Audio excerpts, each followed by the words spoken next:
Hi, welcome my videos. ഞാൻ sausage കറിയാണ് ഇന്ന് ഉണ്ടാക്കുന്നത്. അത് എൻ്റേതായ രീതിക്ക് ഞാൻ വയ്ക്കുന്നതെന്ന് ഷെയർ ചെയ്യുകയാണ്. ഇഷ്ടപ്പെടുകയാണെങ്കിൽ ട്രൈ ചെയ്യണം. സോസേജ് ചെറുതായി അരിഞ്ഞത്, അതായത് ഈ വണ്ണത്തിന് അരിഞ്ഞാൽ മതിയാവും.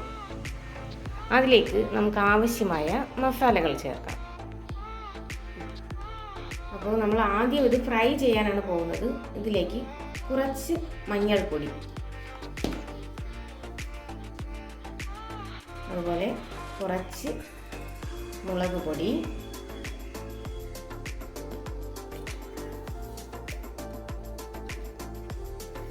കുരുമുളക് പൊടി, മസാലപ്പൊടി. ഇത്ര നന്നായി ഇളക്കി യോജിപ്പിക്കുക.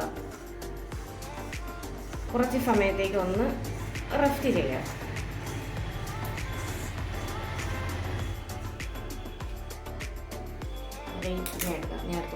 നമുക്ക് സ്റ്റൗ ഓണാക്കാം.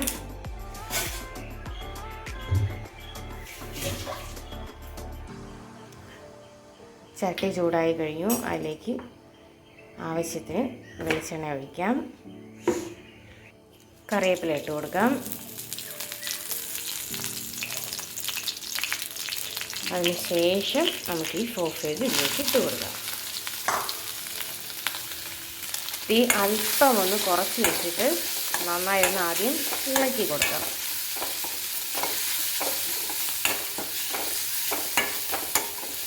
ഈ സമയം കൊണ്ട് നമുക്ക് ആവശ്യമായ ഉള്ളി, ഇഞ്ചി, വെളുത്തുള്ളി ഇവയൊക്കെ ഒന്ന് വൃത്തിയാക്കി എടുക്കാം. അപ്പോഴേക്ക് ഇതൊന്ന് ഫ്രൈ ആയി വരും. അപ്പോൾ നമ്മുടെ ഫ്രൈ ഏതാണ്ട് ആയി. നമുക്കിതൊന്ന് കോരി മാറ്റാം. ഈ ചട്ടിയിൽ തന്നെ അല്പം വെളിച്ചെണ്ണ ഒഴിച്ചു കൊടുക്കാം. കറിക്ക് ആവശ്യമായ വെളിച്ചെണ്ണ. ശേഷം കടുക് ഇട്ട് കൊടുക്കാം. കറിവേപ്പില ഇട്ട് കൊടുക്കാം. ഞാൻ ചെറിയ ഉള്ളിയാണ് എടുത്തിട്ടുള്ളത്. നമുക്കതും ഇഞ്ചി വെളുത്തുള്ളി പേസ്റ്റ്, പച്ചമുളക് ഇവ ചേർത്ത് കൊടുക്കാം.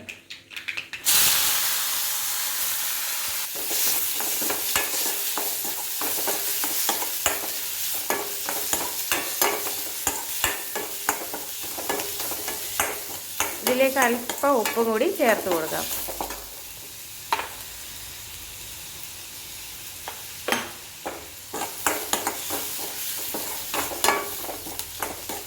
ഉള്ളി നന്നായി വഴന്ന് വരുമ്പോൾ നമുക്ക് മസാലകൾ ചേർത്ത് കൊടുക്കാം. ഉള്ളി നന്നായി വഴന്ന് വന്നിട്ടുണ്ട്.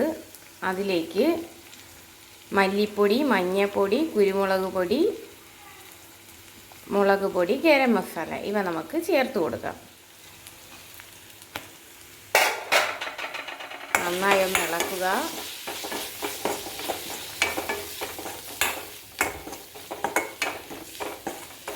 ഒന്ന് പച്ചമണം മാറി വരുമ്പോഴേക്കും നമുക്ക് ചെറുതായി അരിഞ്ഞ ഒരു ചെറിയ തക്കാളി കൂടി ഇതിലേക്ക് ചേർത്ത് കൊടുക്കാം.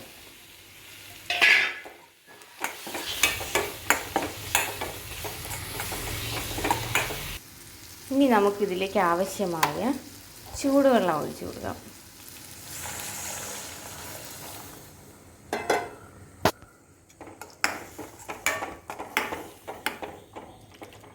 നന്നായി ഒന്ന് തിളച്ച് തുടങ്ങുമ്പോൾ നമുക്ക് സോസേജ് ഇട്ട് കൊടുത്തേക്കാം.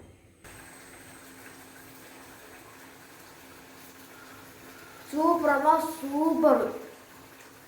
ഇഷ്ടപ്പെട്ട കറി നന്നായി തിളച്ചിട്ടുണ്ട്. അതിലേക്ക് ഈ സോസേജ് നമുക്ക് ഇട്ട് കൊടുക്കാം.